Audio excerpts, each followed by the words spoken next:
Muy buenas noches, jóvenes. Hoy entraremos a ver el tema 12, que es el juicio oral y público. Bueno, en realidad el juicio oral y público se realizará obviamente sobre las bases de la acusación. Luego de que ha concluido la etapa preparatoria, el fiscal llega a la conclusión de una acusación. Entonces, cuando ha llegado a la conclusión de una acusación, se inicia el juicio oral público. En forma contradictoria, obviamente, va a ser oral, público y continua para la comprobación del delito. Y obviamente, la responsabilidad del imputado con plenitud de jurisdicción. En el juicio oral se enjuicia la conducta del imputado para condenarlo o para absolverlo en la sentencia que pone fin al proceso, ¿no es cierto? Esta fase ha sido concebida con predominancia oral y se concentra en una audiencia que puede tener varias sesiones y se desarrolla bajo los principios de la publicidad, contradicción, igualdad, aportación de pruebas y de acusación. Entonces, así se inicia el juicio oral y público. Este juicio oral tiene sus principios que son sumamente importantes o sus características del juicio oral. En primer lugar está el principio de inmediación. ¿Qué es el principio de inmediación que está establecido en el 330? Dice, consiste en que el juicio se realizará con la presencia ininterrumpida de los jueces y de todas las partes. Si el defensor no comparece a la audiencia o se retira de ella, se la considera abandonada la defensa y corresponderá su reemplazo. Si el fiscal no acusa o no acude a la audiencia o se retira de ella sin justificación, se suspenderá el acto e inmediatamente se pondrá a conocimiento del superior jerárquico, en este caso de la fiscalía, para que asigne otro fiscal al juicio, sin perjuicio de la sanción que corresponde, indudablemente. Si el querellante no concurre a la audiencia o se retira de ella sin autorización, se tendrá por abandonada la querella, sin perjuicio de que pueda ser obligado a comparecer como testigo, en este caso. Ahora bien, el principio de oralidad, que está establecido en el 333 y que es de viva voz y ante el órgano jurisdiccional. Es decir, el juicio será oral y solo podrá incorporarse a su lectura, por su lectura las pruebas recibidas con anticipación, los dictámenes periciales, los documentos, informes y actas de registro o inspección, etc. Las resoluciones del tribunal durante la audiencia se dictarán verbalmente, quedando notificados todos por su pronunciamiento, dejándose además constancia en acta. Y todo otro elemento de prueba que se incorpore a juicio por su lectura no tiene ningún valor. ¿Qué significa eso? Significa que es todo en forma oral, de viva voz, y obviamente ante el órgano jurisdiccional, que es ante el juez. Es decir, sí se puede admitir una prueba anticipada en tanto como lo indica el Código de Procedimiento Penal, el anticipo de prueba, si es que ese testigo no va a poder asistir por alguna razón fundamental al juicio, porque si no, todos están obligados a venir a la presencia ante el juez. Entonces, de esta manera se incorporan por su lectura las pruebas que se hayan recibido conforme a las reglas del anticipo de prueba, sin perjuicio de que las partes o el tribunal exijan la comparecencia personal del testigo o perito cuando sea posible. Las declaraciones o dictámenes producidos por comisión o informe, cuando el acto se haya producido por escrito, conforme lo previsto por la ley, sin perjuicio de que las partes o el tribunal exijan la comparecencia del testigo o el perito cuando sea posible. Por eso el artículo 199 del Código del Procedimiento Penal dice: cuando el testigo no resida en el distrito judicial donde debe prestar su declaración y no sea posible contar con su presencia, se ordenará su declaración por exhorto u orden instruida a la autoridad jurisdiccional o judicial de su residencia. Entonces, la denuncia, prueba documental, los informes y las actas de reconocimiento, registro e inspecciones practicadas conforme a lo previsto en este código, ¿no es cierto?, están establecidas en el 284 y 285, ¿no es cierto?, de cómo deben ser presentadas. Ahora bien, ¿cuál es el principio de continuidad? El artículo 334 indica que el juicio se realizará en forma continua y sin interrupción. Es decir, iniciado el juicio, se realizarán sin interrupción todos los días hábiles hasta que se dicte la sentencia. Y solo podrá suspenderse en los casos previstos acá en el mismo código. Por ejemplo, la audiencia se realizará sin interrupción todas las horas hábiles del día. El juez o el presidente del tribunal ordenará los recesos diarios fijando la hora en que se va a reiniciar. Como una excepción, el artículo 335 reglamenta los casos cuando el juicio puede suspenderse. Entonces, en este caso son por la incomparecencia de testigos, peritos o intérpretes, o que algún juez u otro sujeto procesal tenga un impedimento físico debidamente comprobado que les impida continuar con la actuación en el juicio, salvo que se trate del fiscal o el defensor y que ellos puedan ser sustituidos inmediatamente. Y finalmente, si el fiscal o el querellante requieren ampliar la acusación por el descubrimiento de hechos nuevos. Solamente en esos casos se puede suspender. Bien, el otro principio es el principio de la publicidad, que está establecido en el 331 y indica que toda audiencia debe realizarse con puertas abiertas para el libre ingreso del público. Esta característica es primordial. Al no existir la publicidad dentro del juicio oral, es causal de apelación restringida. Es decir, si se hace con puertas cerradas, inmediatamente se está violando el principio precisamente de publicidad. Toda audiencia debe realizarse con puertas abiertas para el libre ingreso del público.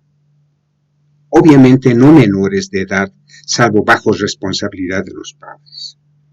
Con la misma finalidad de la publicidad, el juez o el tribunal puede autorizar la instalación en la sala de equipos de grabación, fotografía, radiofonía u otros, de tal manera que estos medios de información no perjudiquen el normal desarrollo del debate.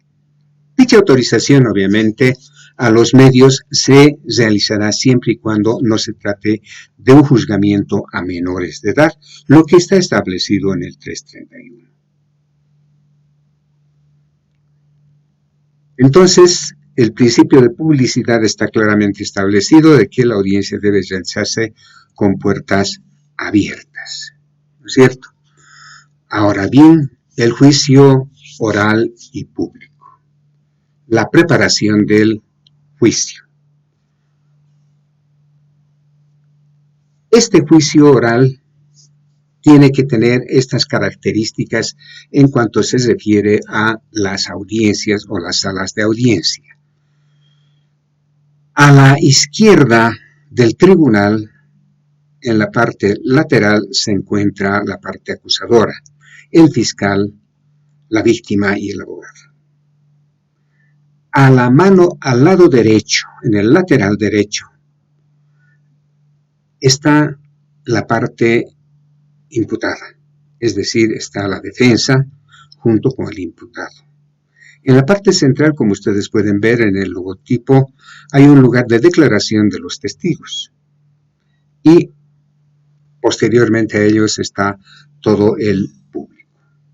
Bien, Ahora, ¿cómo se prepara el juicio? De acuerdo al artículo 340, tenemos uno, el juez o tribunal dentro de las 48 horas que ha recibido la acusación y le han ofrecido las pruebas correspondientes de cargo por el Ministerio Público o por el acusador particular, va a radicar la causa y notificar al querellante para que presente su acusación particular u ofrezca pruebas de cargo dentro del término de 10 días. Vencido ese plazo, se pondrá en conocimiento del imputado la acusación fiscal y en su caso la del querellante y las pruebas de cargo ofrecidas para que dentro de los 10 días siguientes a su notificación pueda ofrecer sus pruebas de descargo. Vencido este plazo, el tribunal dictará auto de apertura de juicio, señalando día y hora de audiencia de celebración del juicio dentro de los 20 o 45 días siguientes. Y 15 días antes de la celebración del juicio, señalará audiencia de sorteo de jueces. En este caso ya no se aplica esta parte del artículo 340 porque ha sido modificado y ya no tenemos jueces ciudadanos. E inmediatamente se lleva adelante el juicio oral. Bien, ¿cuál es la sustanciación del juicio? En este caso, el paso número 1 es qué es lo que sucede. Una vez que ya se han presentado las partes, el presidente o el tribunal se constituye en la sala de audiencia a efecto de verificar la presencia de las partes, los testigos, peritos o intérpretes y tomar el juramento si es que habría jueces ciudadanos. Como ya no tenemos jueces ciudadanos, entonces ya no se toma ese juramento. El segundo paso en el acto, una vez que hayan cumplido todas las formalidades de ley, se declara instalada la audiencia dando lectura al auto de apertura. Posteriormente, el presidente deja pasar a los testigos, peritos, y les hace una advertencia que no pueden comunicarse entre ellos. Eso está establecido en el 350 de nuestro Código de Procedimiento Penal. En el paso 4, estamos haciendo así, el presidente ordena la lectura de la acusación por secretaría, ¿ya? De acuerdo al parágrafo 2 del 344. Y por secretaría se dará lectura a la acusación. Como paso quinto, podríamos decir, el presidente dispone que el fiscal y el querellante fundamenten la acusación de acuerdo al 334 del parágrafo 2, que en ese orden tienen que fundamentar cada uno, no tienen que repetir la acusación, sino tienen que hacer la fundamentación fáctica y jurídica. Seguidamente, el fiscal y el querellante fundamentan la acusación desde la perspectiva de su preparación, obviamente de su investigación. Y podemos ver de que en el paso 7 pueden presentar, el juez va a preguntar si existen algunos incidentes o excepciones que pueden presentar en ese momento.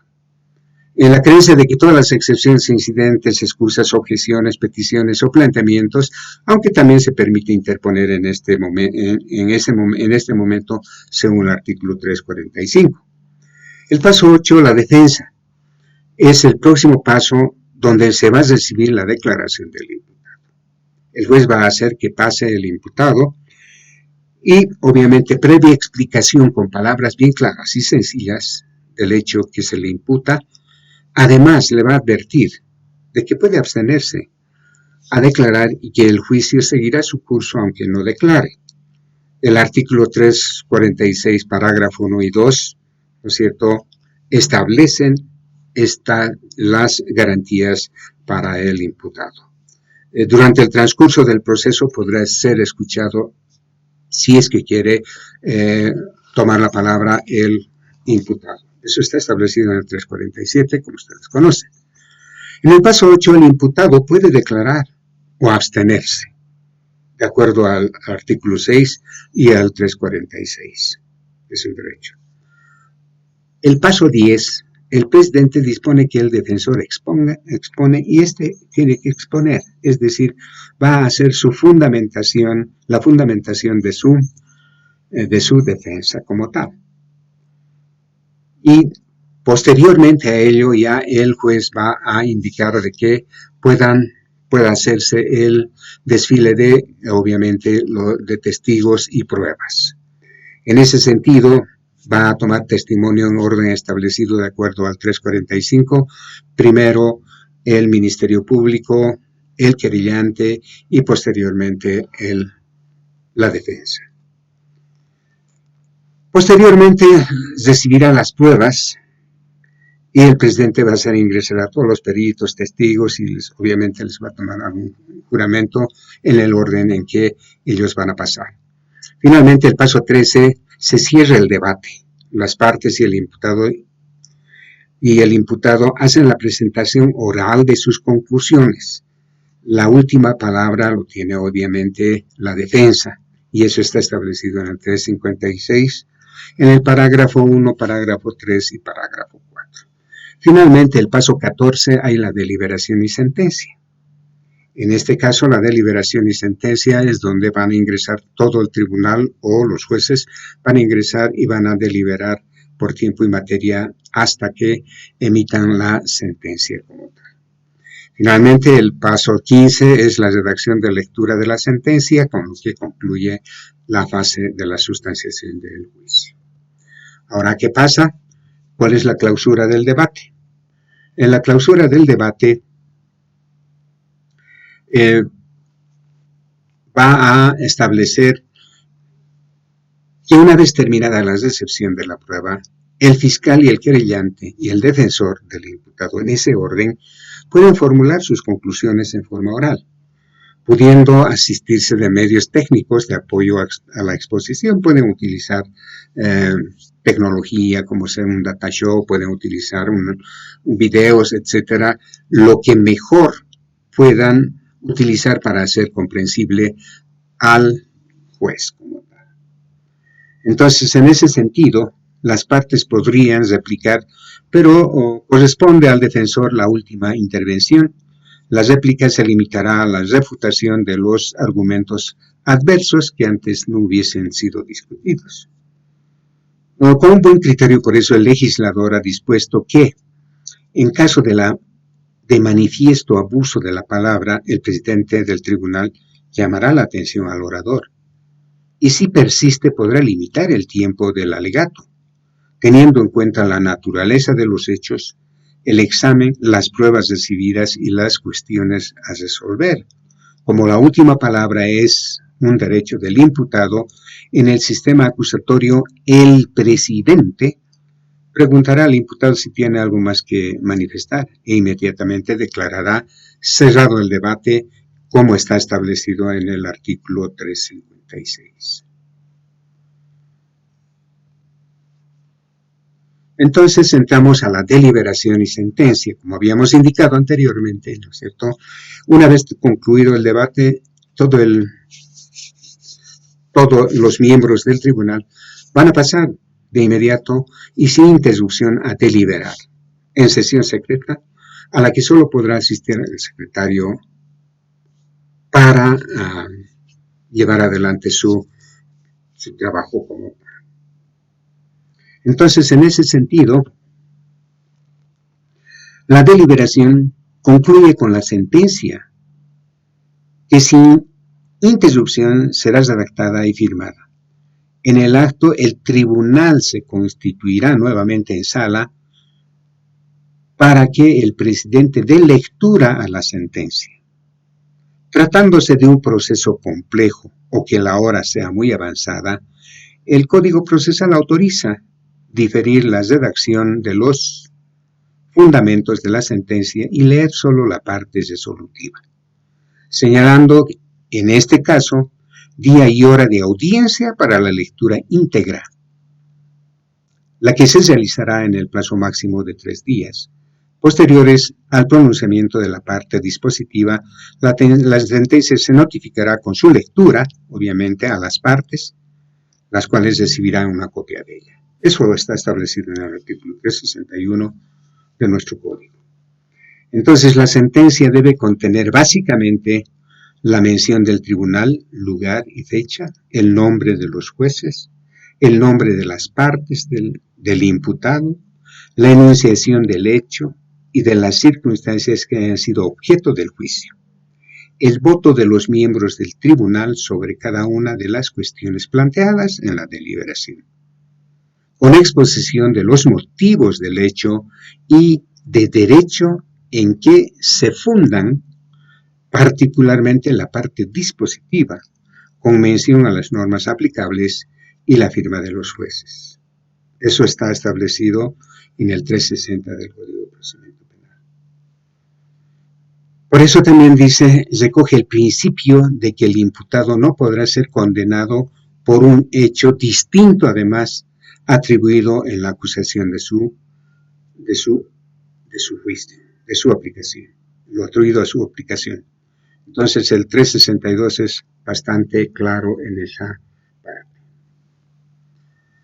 Como habíamos indicado, esos son los elementos de la sentencia, y el nuevo Código de Procedimiento Penal en el 362 recoge el principio de que el imputado no puede ser condenado por un hecho distinto o a lo atribuido. Bien. Como la clausura del debate, ya habíamos indicado anteriormente, terminada la recepción, van a pasar a la deliberación. Ahora existe la sentencia absolutoria y la sentencia condenatoria. Si se dictara la sentencia absolutoria, esta se va a dictar en función de que cuando no ha habido o cuando no se haya aprobado la acusación o esta haya sido retirada del juicio. Se dicta sentencia absolutoria cuando la prueba aportada no sea suficiente para generar en el juez o el tribunal la convicción sobre la responsabilidad del imputado, o cuando se demuestre que el hecho no existió o no constituye delito, o que el imputado no participó en él, o cuando exista cualquier causa eximente de responsabilidad penal. Establecerá además la responsabilidad civil, que comprende la restitución y reparación y la indemnización. El fundamento de la sentencia absolutoria es fundamentalmente sobre las pruebas ofrecidas y producidas. Estas no fueron suficientes para que el tribunal haya llegado al convencimiento de la comisión del delito y la identificación de los autores. Es decir, no descubrió la verdad histórica del hecho como tal. O se absuelve cuando existe la duda, porque más vale liberar a un delincuente que condenar a un inocente. Entonces hay varios principios y tiene sus efectos, obviamente, la sentencia absolutoria. Estos efectos son cuando, por ejemplo, el artículo 364 indica el tribunal ordenará la libertad del imputado en el acto y la cesación de todas las medidas cautelares y personales. Cuando hay sentencia absolutoria, entonces va a fijar costas y en su caso va a declarar la temeridad o la malicia de la acusación a efectos de la responsabilidad correspondiente. O si hay absolución, entonces la libertad del imputado se va a ordenar aun cuando la sentencia absolutoria no esté ejecutoriada y se cumplirá directamente desde la sala de la audiencia. Además, la sentencia se publicará en un medio escrito de circulación nacional a cargo del Estado o el querellante particular.